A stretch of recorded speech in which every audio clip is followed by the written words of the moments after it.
Hi folks, thank you so much for joining me today. My name's Greg, this is all Aboot Candles. I'm your self-proclaimed Canadian candle connoisseur. Today I have a review for you from Voluspa. This is their Kalahari watermelon. I have this friend that always drags me into a Sephora when we're shopping together, and so I always go straight to the candle section where they have lots of Voluspa candles and Nest candles. I picked this one up. It was on sale for $30 Canadian. The regular price is $36 Canadian. On the Voluspa website, it's $36 Canadian. You can also get it off of Amazon for $38 Canadian. I'll also post links below to where you can get it in the States if you are interested. This had 3 wicks. It is a coconut wax blend, and it's probably the nicest watermelon fragrance that I've ever purchased. We have a lot of things to discuss when it comes to this candle. So let's do the scent first. The scent notes that you get on it are notes of chilled watermelon, pressed lime, and holy basil. But then on the website, they have a big scent story for you. And you know how much I love to do a dramatic reading of a scent story. So here we go. The desert comes to life, inviting you to an oasis of nourishment and vigor, a muddled libation of chilled wild watermelon and crisp cucumber, intermingling with a lounging sprig of holy basil, exalted to perfection with a dash of white cardamom and pressed lime zest. Wow, guys. However, this is a beautiful smelling fragrance. What I like about it the most is that it's not a straight up sugary synthetic watermelon creation. It is in fact a lot of very natural smelling ingredients coming together to create a watermelon impression. Cucumber is really quite pronounced. And then there's a little melon, a little bit of lime, something a tiny bit herbaceous, and a little bit citrusy.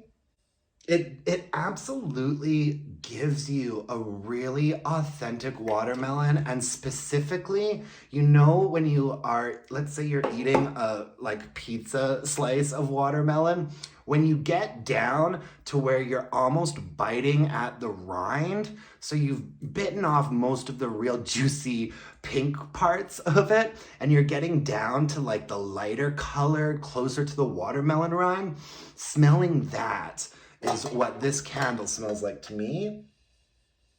Yeah, it's just gorgeous. There's nothing synthetic, artificial, or bubblegummy about it at all. Sort of a sweet watermelon impression. And when I smelled this in the store, I knew I had to take it home. So now this is their 3-wick tin coconut wax. The only kind of candles I've burned from Voluspa before have been their 1-wicks that come in glass jars, and beautiful fragrance, no strength or throw. Tahitian vanilla was a beautiful vanilla, but you just didn't smell it when it was burning. And then there was also, I bought the single wick of a goji orange, something like that.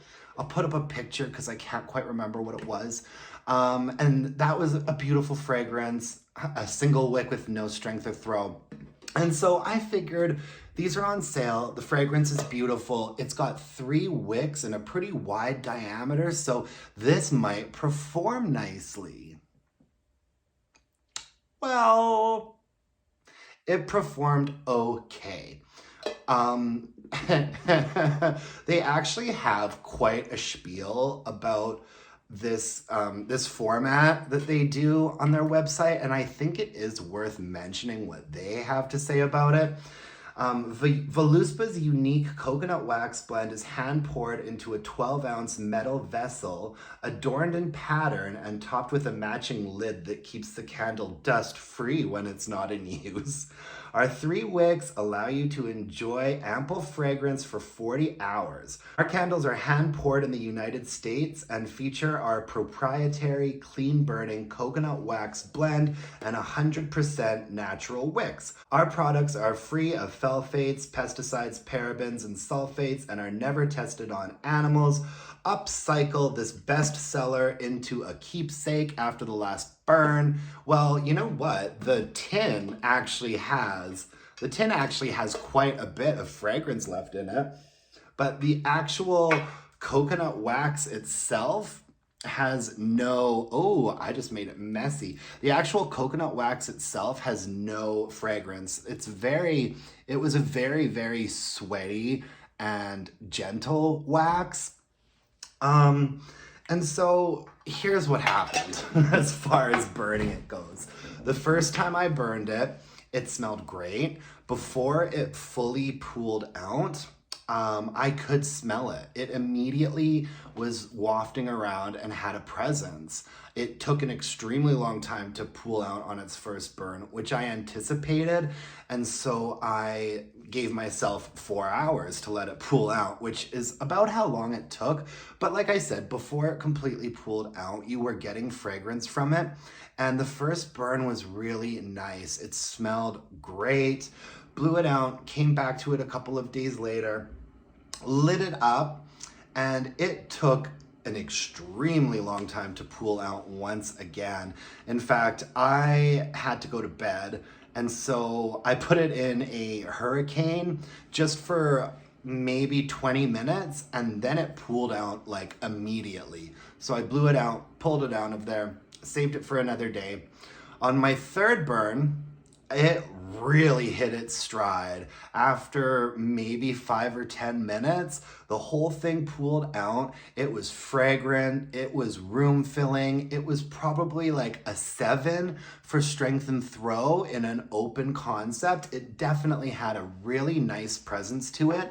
And I did not let it go for longer than 3 hours. I'd say that maybe just after the 2-hour mark, I checked on it visibly, and the entire candle had completely liquefied. I could see all the way down to the wick nickels.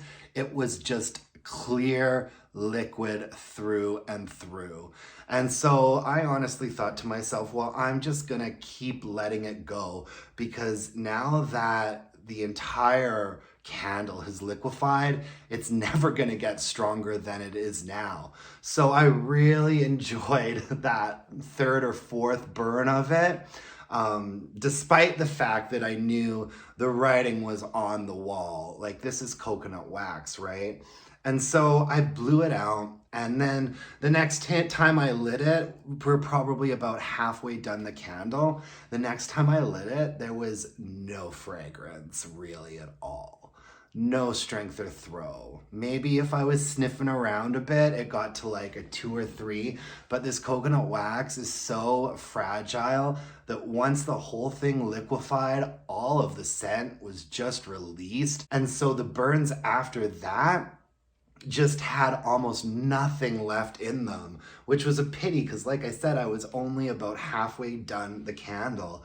And so Voluspa, beautiful fragrances, but they have to go back to the drawing board on all of their formats. I don't know how many different formats that they have. I mostly just see the large glass jars with a single wick, the small glass jars with a single wick, and then these 3 wicks, and none of them are good enough, quite frankly. You know, like, this was ridiculous. The other thing that I didn't like about it is that when it was burning and the wax was liquefied, you really couldn't see where the candle was at. It was just a lot of like metal reflecting at you, and you know, you could see the wick nickels for most of its life, and you know, it wasn't really an attractive luxury candle either, you know? And so it just was a beautiful fragrance, but still a miss on so many levels. Not a repurchase for me, and not something that I'm gonna recommend unless you find it. They might still be clearancing them off. Unless you find it for less than like 20 bucks, I really wouldn't bother, because the value to me, let's see, in total I had 2 or 3 really good burns from this candle, and for me that's just not good value. I don't believe that a 2.5-hour burn should liquefy an entire candle on its 3rd burn. You know what I'm saying? And so I feel it almost feels like this candle is only meant to be burned 2 or 3 times, and for really great lengths of time each time. That's really all that you get out of it, you know? And so I was left with half of this candle that was basically unscented. This tin itself, it actually still has a lot of fragrance in it because the wax has been living there forever. But I could even probably light this up one more time and it would not smell at all. You know, all of the fragrance just completely dissipated so quickly.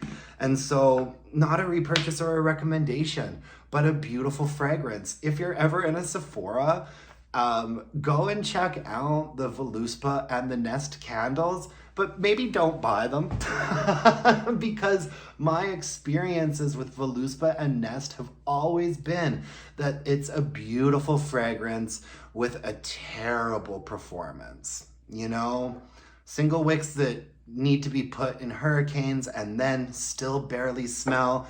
And then, you know, these 3-wick tins that are just not aesthetically really that great.